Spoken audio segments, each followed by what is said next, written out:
Hola, hola. Hola, Karen, buenos días.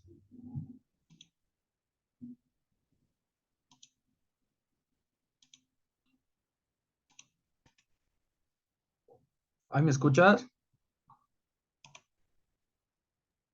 Sí, perfectamente. Ay, ya me había espantado. Pensé que otra vez era mi internet. Dije, no, va a suceder otra vez. No, profe, todo bien. Última clase, Qué miedo. la emoción, diría yo. ¿Por qué miedo? ¿Por qué?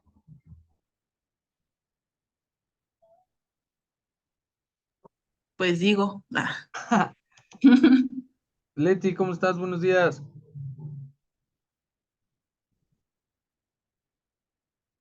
Are you ready for the last Buen día, class? profe. Ok, vamos a cerrar el tema y la clase, ¿sale? Ya este, para dar paso a estos últimos 2 meses que les quedan de su licenciatura. En la clase grabada estábamos hablando un poco de las categorías del pensamiento. Ahora sí, yo puedo hacer la pregunta, ¿cuáles son los procesos superiores e inferiores del pensamiento?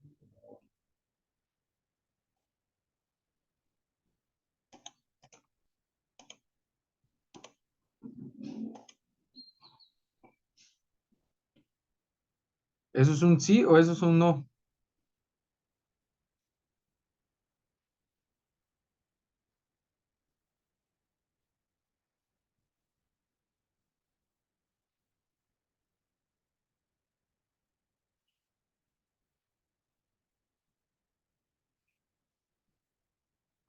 ¿Hay alguien aquí con vida?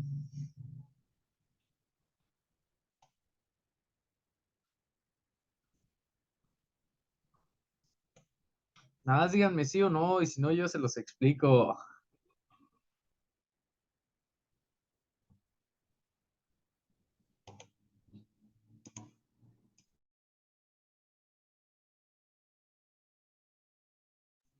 ¿No? ¿Eso es un no?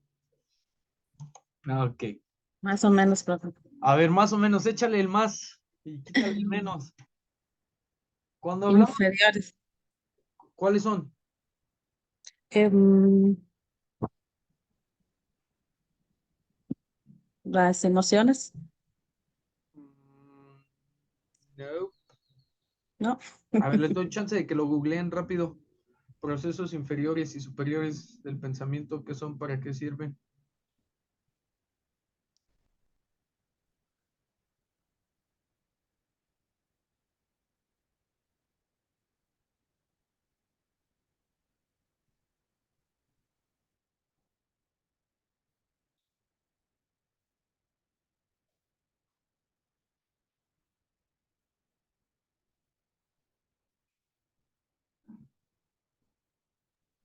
Los procesos de nivel inferior es recordar, comprender y aplicar. Y de nivel superior, analizar, evaluar, crear. ¿Ok? ¿Y con qué tienen que ver esos procesos del pensamiento? A ver, en la clase grabada les hablo un poco sobre el desarrollo del pensamiento crítico. ¿Qué es el pensamiento crítico? Vamos a cerrar desde esta teoría el curso. ¿Qué es el pensamiento crítico? Un proceso que ayuda a organizar u ordenar conceptos, ideas y conocimientos. En otras palabras, hace muchos años el conocimiento crítico era la aplicación de la mayéutica. ¿Sí? Tú me decías, oiga, profe, ¿y eso está bien? Pues no sé. ¿Por cómo que no sabe? Pues tú dime, platícame, ¿crees que eso es lo correcto? ¿Crees que eso es lo adecuado? Sale mayéutica, acuérdense que es el arte de hacer nacer la verdad a través de las preguntas. Entonces, cuando yo empiezo a desarrollar mi cabeza desde un aspecto crítico, ¿qué pasa? Que me empiezo a dar cuenta que la realidad no es como todo mundo nos la muestra, sino que tiene matices, tonos, profundidades, colores, sabores, etcétera, ¿no? En la medida en la que yo empiezo a desarrollar mi pensamiento de manera crítica, empiezo a estimular áreas de mi corteza cerebral con la intención de poderlas ocupar en diferentes procesos cognitivos. Pregunta, ¿qué es un pensamiento?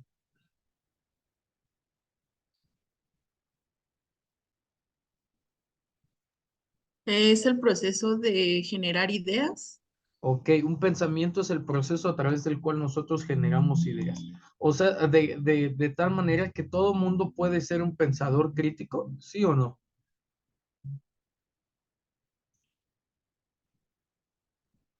Sí, Otra pregunta, ¿México es un país de pensadores críticos? no. ¿Por qué? Pues porque hace falta como que enseñar o, ¿cómo se dice? Hacer, este, ay, se me fue la palabra, profe. Agárrala. Hacerlo como más costumbre, como tener la ¿Práctica? práctica de poder hacerlo. ¿Tú qué piensas, Siempre Leti? buscamos quién nos resuelva nuestros pensamientos, ¿no? ¿Por qué? Pues sí, por ejemplo, viéndolo en la educación, se nos hace más fácil, bueno, tal vez me ha pasado como madre, resolverle, por ejemplo, la tarea a mis hijos y ya, presenta tu tarea, ya está. Nada más léela y ya, entrega. Y entonces ahí yo no estoy formando una costumbre de que él mismo tenga su pensamiento crítico. Leti,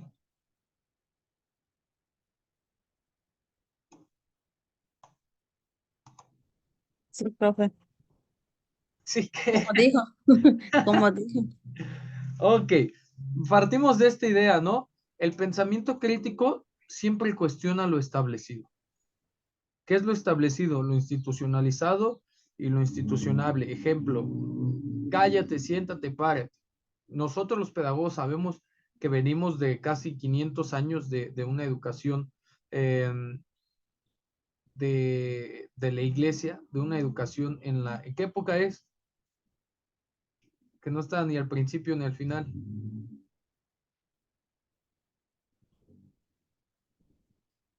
¿Qué edad es?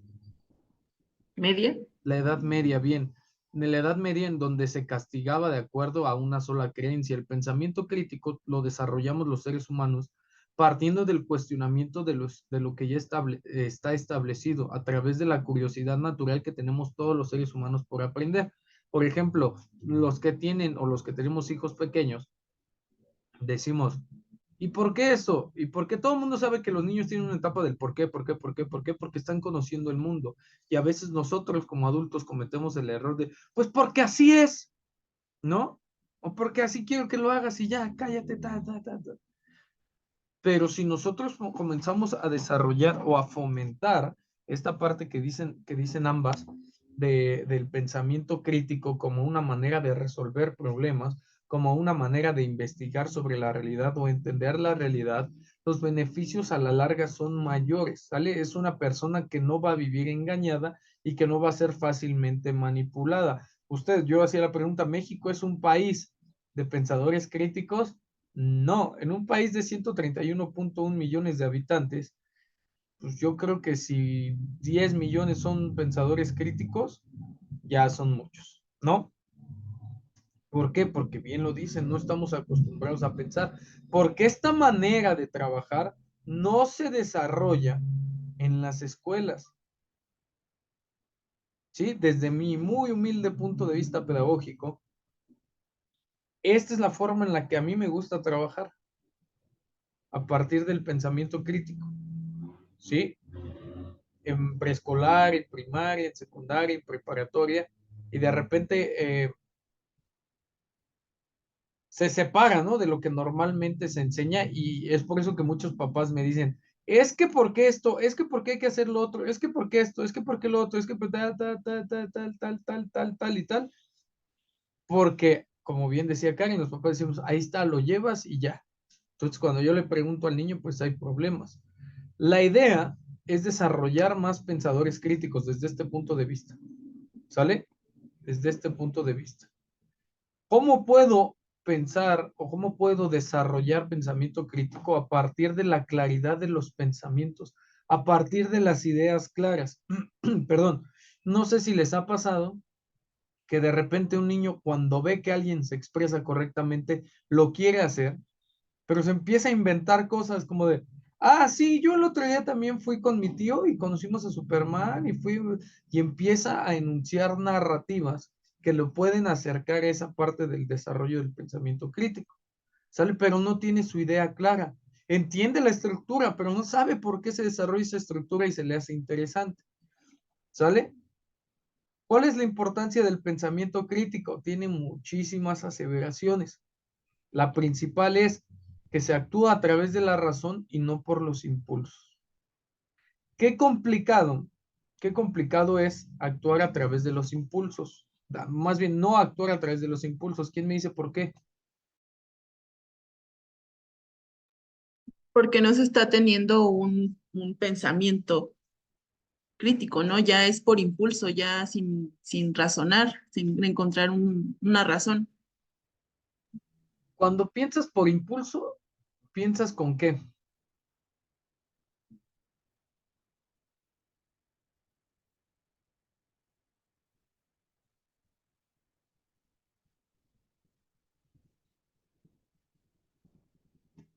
Con las ¿qué? Emociones. Ok, tenemos algo que se llama sistema límbico, ¿no?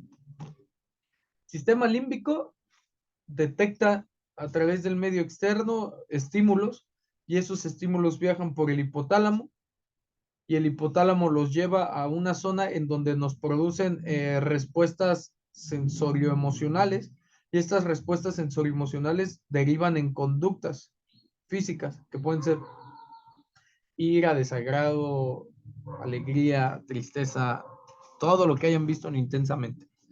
¿Sale? Esa respuesta se puede controlar, no se puede evitar, pero sí se puede controlar. ¿Cuándo la controlo? Cuando existe un autoconocimiento, cuando existe el conocimiento de las formas, de las maneras y de los modos de actuar, de vivir, de sentir, de percibir, de lo que ustedes me digan. Y una vez que yo tengo ese desarrollo, tengo un desarrollo cognitivo superior a que, por ejemplo, no sé, imaginen que llega a su peor es nada, su esposo, su novio, su lo que tengan, y llega oliendo a alcohol y con un poquito de labial aquí. ¿Qué harían?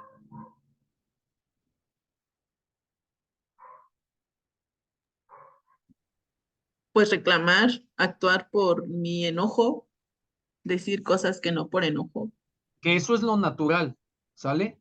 Que eso es lo natural, porque tú empiezas a hacer una película en tu cabeza y eso es lo natural, ¿no? A lo mejor ese día estuvo trabajando con marcatextos o con marcador y se hizo así para acomodarse la camisa y iba en la combi, iba un señor borracho y le tiró la cerveza encima. ¿Por qué se ríen? se, los, se los estoy diciendo en serio, ¿no? El llevar los impulsos a la zona donde deben y donde pertenecen es bastante complicado por el contexto social y porque es un mecanismo de supervivencia natural, ¿sí? Entonces, eso es lo complicado del pensamiento crítico. Ahora, otro tema de los que vamos a cerrar es fundamentar el tema, que es algo con lo que yo les he estado peleando y que probablemente ya me odien, pero la verdad es que no interesa, es por su propio bien. Fundamentar el tema. ¿Cómo fundamento un tema? Más bien, ¿por qué es importante fundamentar un tema?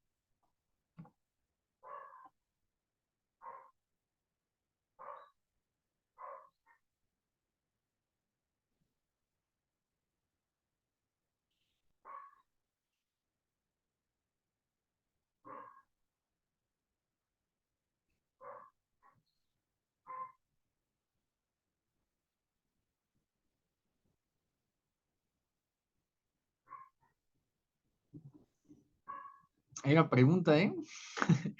¿Por qué es importante fundamentar un tema? Para darle credibilidad a lo que estoy diciendo. Ok, les voy a dar, quiero que las anoten, que las lleven y que las reproduzcan con sus alumnos, que seguramente las van a odiar, con sus subordinados, con lo que sea que tengan a la mano, con sus hijos. Les voy a dar tres máximas pedagógicas que a mí me han servido mucho y que a ustedes, no sé si han leído sobre los filtros de la verdad, ¿no? Bueno, anoten.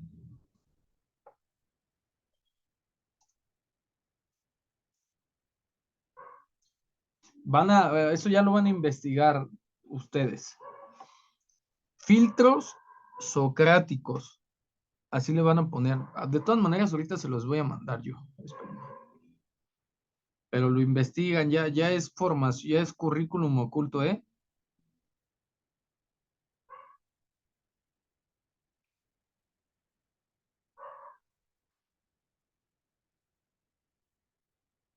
A ver, aquí hay uno. No sé, la verdad se ve interesante, pero se los voy a mandar.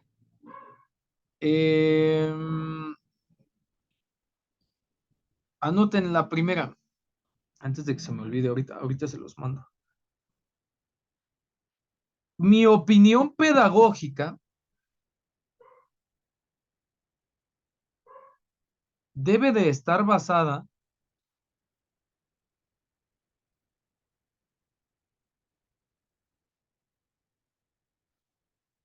en datos,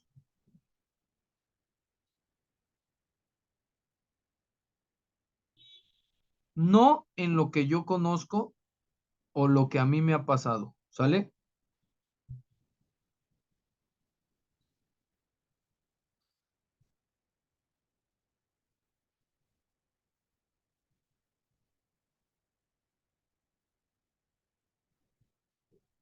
Con rojo, a ver ahí con un color que se vea, le ponen no totalizar. No sé si recuerdo o no sé si ya les platiqué, que yo tuve una maestra que cuando me fracturé, iba en muletas y me tocaba hasta el salón de arriba, no me dejaba pasar si no llegaba antes de las 7 de la mañana o antes de que ella pasara. Esa maestra cuando los compañeros hacían su opinión decía, ay no maestra, es que la educación está mal. Y decía, ¿y por qué está mal? Ah, pues es que yo cuando iba en la prepa, no me enseñaban bien y mis maestros no hacían nada y no me calificaban y no me evaluaban. Y ella decía, y nada más porque tus maestros son malos, tú dices que la preparatoria toda está mal. Ay, o sea, pues sí, maestra, porque pues yo creo, no es que no es lo que tú creas, no los dejaba terminar. No es que no es lo que tú creas. No, pues es que entonces yo opino que sí, pero tu opinión no importa. No, es que sí, mi opinión sí importa porque soy una persona que tiene... No, porque mientras tu opinión no tenga datos de todo lo que pasa en ese nivel, mientras tu opinión no tenga la certeza, porque había compañeros que citaban autores y decían, no, es que de acuerdo a Sigmund Freud, sí, ¿de acuerdo con qué? ¿Con qué teoría? Porque me las sé todas, pero tú dime con cuál teoría para ver si lo que vas a decir es correcto. Y mis compañeros llegó al punto y decían, no, tiene razón, maestra, no tengo nada que opinar. No, tiene razón, maestra, no, mi opinión no sirve. No, tiene razón. ¿Por qué? Porque se daban cuenta, les estaba desarrollando ese pensamiento crítico de decir, estoy hablando nomás por hablar, estoy hablando nomás por querer participar, estoy hablando nada más porque tengo boca. Y así, y empezamos nosotros a decir, hablas porque tienes boca, mano, de verdad, porque si se tratara de hablar con una opinión pedagógica, es más importante decir, bueno, de acuerdo a las estadísticas del 2023 del INEGI, que no han sido actualizadas, los pedagogos a nivel superior juegan un papel importante en el desarrollo de la transmisión de valores y conocimientos conforme a la Ley General de Educación y conforme al Plan Nacional de Desarrollo 2023-2024. Y dices, ya es diferente a decir, no, pues es que los maestros hacen lo que el presidente les pide. ¿Sí me explico? Esta parte de la fundamentación del tema tiene que estar basada en datos, en números, en antecedentes. No puede ser así nada más porque lo encontré en internet, pues, se leía bonito, lo puse y ya está.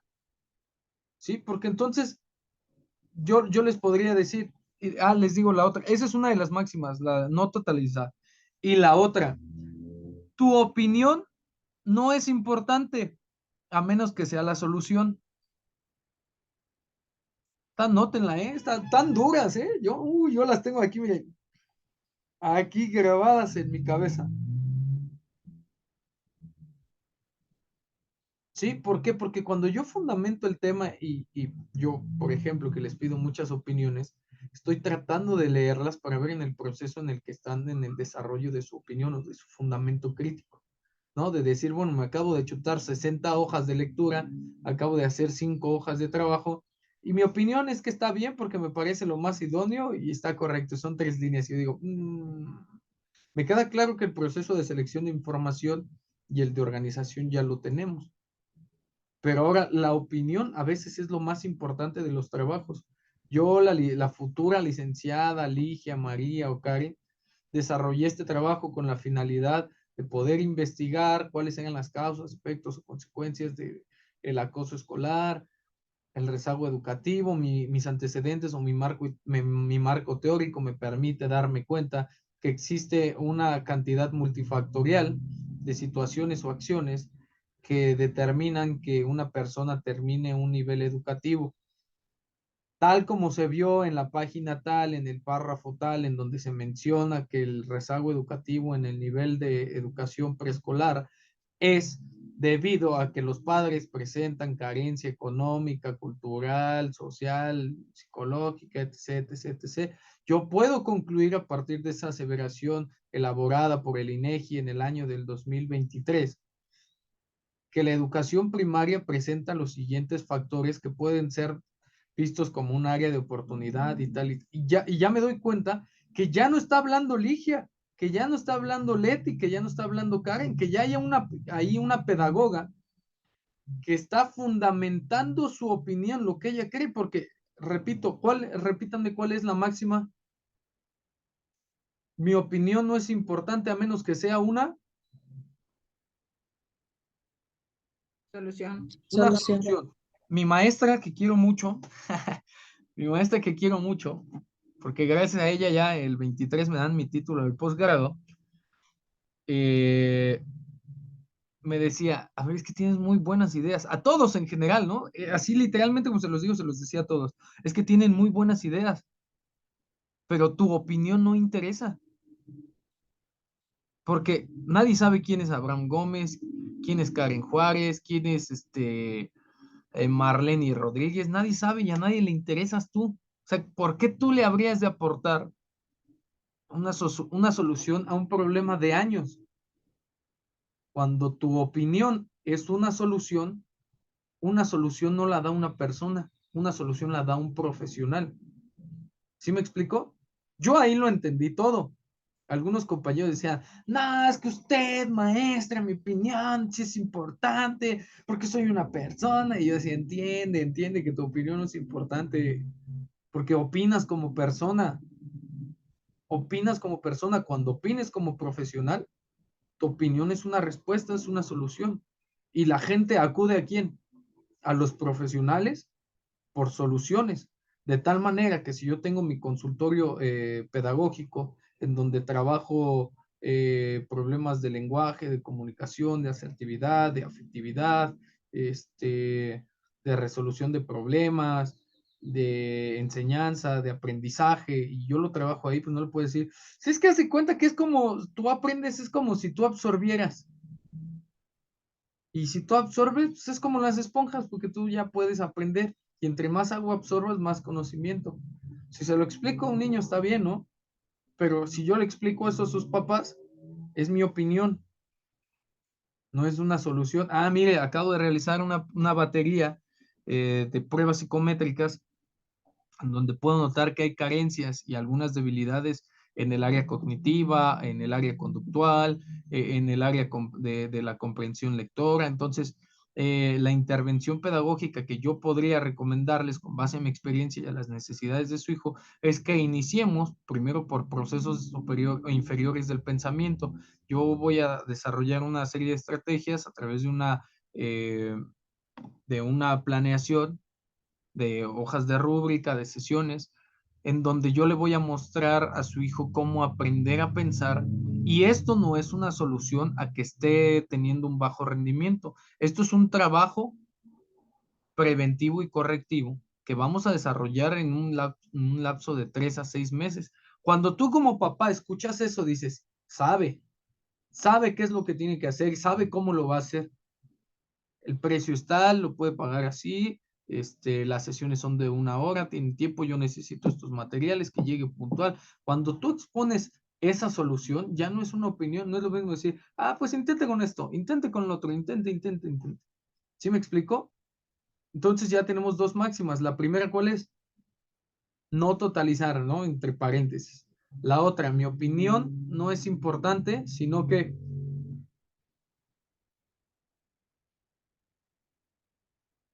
Si no hay una solución. no es una solución.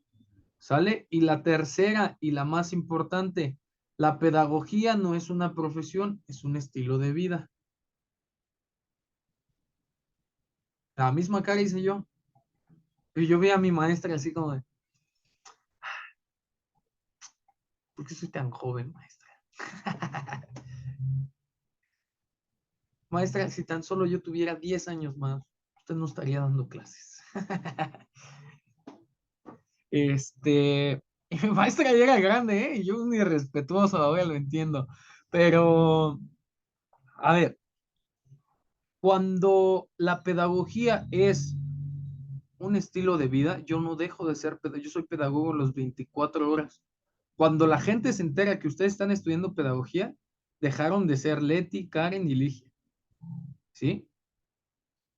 Ya se empieza a escuchar el de pregúntale a tu tía, ella que sabe, o pregúntale a tu tía, ella que estudió, o pregúntale a la LIC, ella que sabe, o pregúntale a la maestra, o pregúntale a Karen, a Mari, a Ligia, ellas saben o ellas deben de saber porque ellas estudiaron. Entonces, al llevar una profesión encima, tú ya no te puedes comportar de cierta forma. A mí me causa mucho conflicto y mucho problema porque digo, son cosas totalmente diferentes, ¿no? Yo como profesional de la educación lo entiendo, pero la gente no. La gente no entiende que tú antes de ser pedagogo o pedagoga, las dos voltean al mismo tiempo, hacia el mismo lado. Antes de ser pedagoga, fuiste María Leticia Put, y antes de ser pedagoga fuiste Karen Rincón, fuiste Ligia Sosa, ¿sí? Y que tenemos una doble vida, pero adentro, de manera interna, de manera externa, siempre somos pedagogos. Y esa es la vara con la que nos van a medir. La gente siempre está midiendo tus conocimientos. Los alumnos siempre están midiendo qué es lo que sabes, qué es lo que puedes hacer, cómo lo haces. Los papás también. Es lo primero que llegan y hacen, te miden a ver qué tal. ¿Sale? Esa es la importancia de fundamentar el tema, esa es la importancia del desarrollo crítico, esa es la importancia de saber cuáles son mis categorías del pensamiento. Voy a seguir molestando, porque creo que les doy otra asignatura, pero voy a seguir molestando con ustedes hasta que lo dominen. Este es un punto que hay que dominar, categoría, para saber. Para que yo pueda intervenir pedagógicamente, primero necesito saber en qué categoría del pensamiento se encuentra. Cuando yo empiezo a ver cuáles son las características del reconocimiento de datos, de información, cuando yo empiezo a ver cuáles son las características del análisis, de la reflexión, de la síntesis, de la evaluación, yo digo, ese niño no ha llegado, le falta esto para que pase esta etapa, o tiene estas, lo voy a llevar acá, y eso es facilísimo, porque las categorías del pensamiento en la pedagogía aplican a todos los procesos del fenómeno educativo. ¿Sí? ¿Dudas? ¿Preguntas?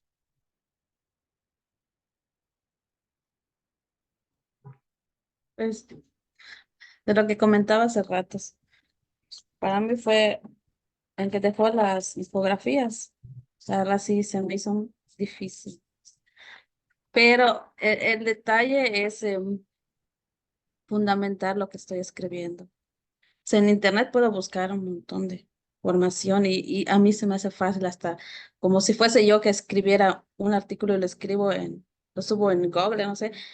y cualquiera lo ve y pues se entiende porque escribo con mis propias palabras, pero ya así con revistas, artículos científicos, pues se me hizo difícil poner las referencias. Yo solo ese detalle tuve con la infografía, pero pues así lo hice, lo puse con referencias y todo. ¿Saben por qué resulta difícil? Digo, la verdad voy a hablar, Porque usan no, palabras técnicas. no quiero ser presuntuoso ni narcisista ni nada, pero es un tema que a mí no se me complica. Y les voy a decir por qué. Mi mamá siempre fue madre soltera. Entonces, curso de verano de lectura, vas. Curso de verano de oración, de oratoria, vas. Curso de verano de canto, vas. Curso de verano de todo el desarrollo del lenguaje. Mi mamá decía, oh, no me lo puedo traer a mi trabajo, pero aquí cerca hay un curso. A mí no me cuesta. Algo que he aprendido con los años es que es práctica, práctica, práctica, práctica, práctica, porque yo entrego, fíjense, mi primer curso de lenguaje y comprensión lectora fue a los 7 años en la UNAM, con un catedrático que estaba haciendo estudios de doctorado y abrió ese curso para tener gente y demostrar su tesis doctoral. Entonces, yo desde como los 9 años redacto muy bien, escribo muy bien, considero, ¿ah?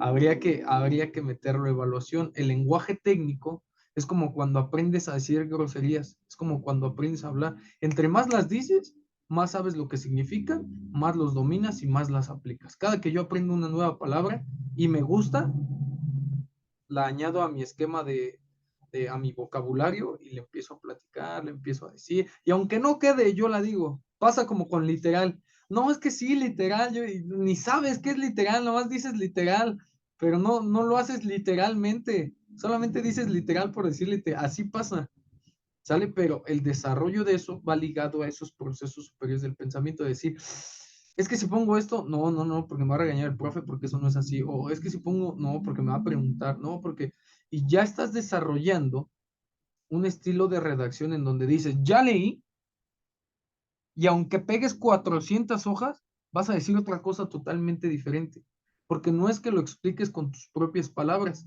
es que lo expliques de una manera didáctica, de una manera funcional. Y esa manera de explicar no la puede hacer el ingeniero, no la puede hacer el administrador de empresas, solamente la puede hacer un pedagogo. ¿Sí? Ya están en el proceso. Lo bueno, porque ya van a salir. ¿Dudas, preguntas? ¿No? Sí, profe, yo tengo dudas, pero con los de TikTok. Eso que dice métodos de enseñanza, de estrategia, y ¿van a ser, son ejemplos o es No, explicar el tema? lo tienen que hacer. ¿Cómo que lo tenemos que hacer? Por eso, el TikTok, el tema de TikTok, ¿es explicar el tema? ¿Qué dice la lectura? Solo dice, ahorita se lo leo textualmente. Eso, literalmente, dice. Dice, tema de TikTok. TikTok 1, diferencia entre métodos, eso sí lo tengo claro. TikTok 2, métodos de enseñanza. TikTok 3, técnicas de enseñanza. TikTok 4, estrategias de enseñanza. O sea, por eso le preguntaba. Haciendo uso del pensamiento crítico, por ejemplo, en TikTok 3, estrategias de enseñanza. Elige una estrategia de enseñanza y hazla en TikTok. Ok, perfecto. Entonces sería así en los 3. Perfectísimo, profe. Muchas gracias. No, ¿de qué? Nos vemos, cuídense, estén bien. Gracias, profe. Buen Bye. fin, profe. Bye.